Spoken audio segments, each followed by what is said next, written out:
Thank you. And I'm wondering, because I saw from your introduction that you actually have been working with higher education students about promotion and career development. I'm really wondering how can you kind of integrate the sort of banner in your practice as a psychologist? I mean, I hesitate to see a psychologist, but if it's a meeting to talk about a philosophy of banner, that could be a pleasure. But so I'm wondering, how can you do this? And secondly, like you mentioned a few times about Banner's idea of the epochal double redoubling, like which also like this a strong notion of techniques and technology, and how can you integrate this into your practice? Thank you. First of all, thank you for your questions. On the one hand, as I tried to say in the beginning, I have been working as a psychologist in a higher education institution, and so what these concerns are concerns that come from my practice and from my contact with students and from what I can observe in the tensions and pressures that are made around us, and so I started researching in this area, and my purpose is to try and have a more integrated approach that seeks to use all these contributions in order to not see psychology as an individual intervention that has not in account what is surrounding individuals, because everything that surrounds us has an impact in how we feel and experience situations. And so the mere fact of having this into account and bringing it into intervention, for example, we have to do the labor market seeks to prepare students to the transition into the labor market, or universities want us to do that. But usually what is meant is for students to do that in uncritical fashion. So the idea is you have to know what to do instrumentally and then be good at it. And people are even, for example, training for interviews, which is absurd, since an interview was supposed to be something about ourselves and not something in order just to please the other. But the context is this. So the idea is, for example, to bring a critical social reflection into, for example, employability sessions, and trying for students to understand the world that surrounds them in a way that can make them transform society. So I couldn't use the quote from Arendt, but I feel that is very important. The idea that psychology seems to have only tried to adapt people to this context and not try to give them the tools that may allow them to transform the context. On the other hand, the other question, I'm just trying to understand what I can take and introduce in this way, but I think mainly it's something that can also be reflected and individually, but I do not have a better answer for it. Thank you.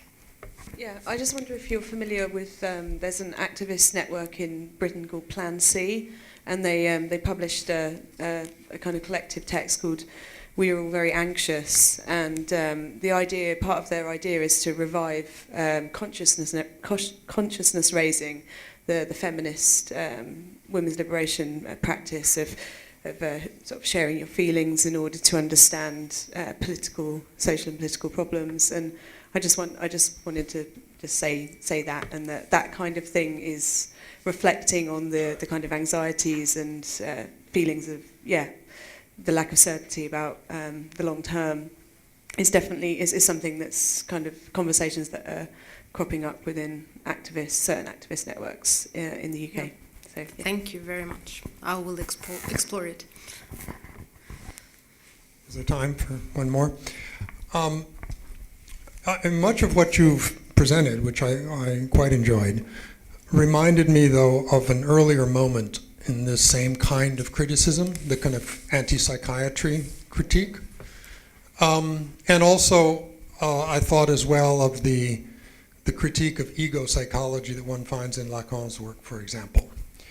So, on the one hand, I'd be interested to know what you're trying to do that really introduces a kind of new perspective here. But also, on the other hand, you mentioned libidinal economy, you mentioned drive, you mentioned a number of themes from psychoanalysis, but at no point, other than sort of pointing at it once, do you really seem to take on the kind of the intellectual tradition of that approach to thinking about meaning and the role of the unconscious and whatnot. So I'd be interested to hear how that fits or doesn't. Isn't it potentially part of how you put a little pressure on psychology as a field?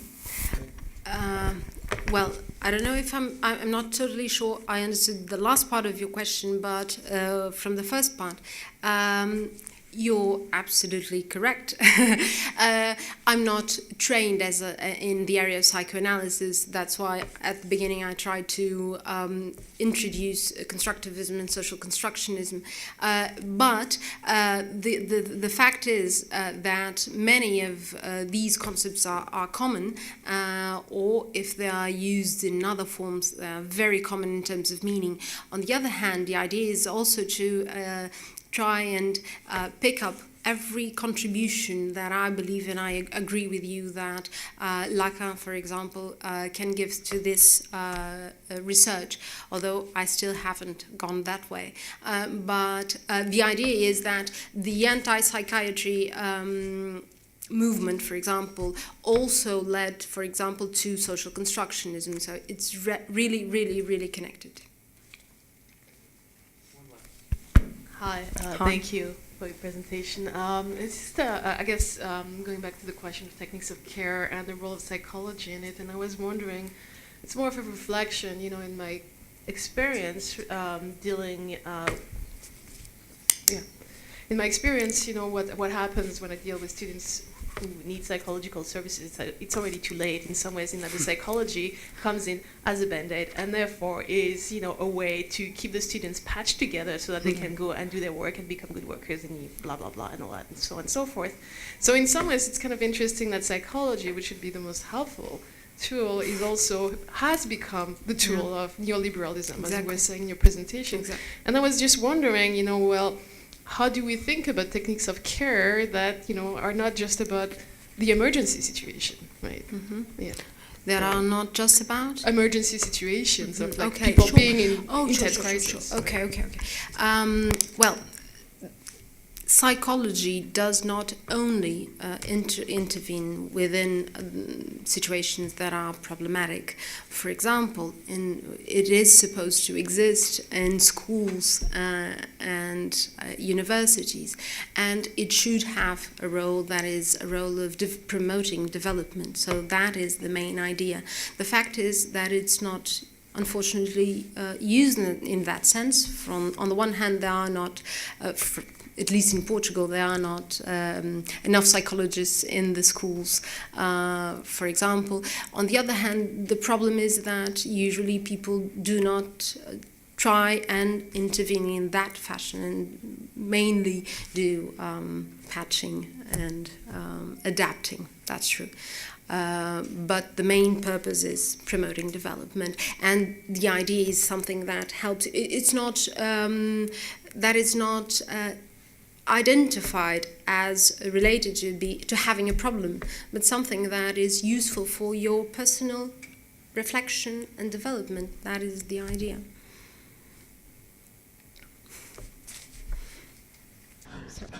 Thank you very much for the talk, and it was more a straightforward question for me for once. It's antinomical. Don't you believe that we human, in our entire education, we want to expand ourselves, but reach the university level, it's now more and more then we see more and more the fact that we are not expanding of the education, but as we are having jobs afterwards, we are just producing stuff. And don't you agree that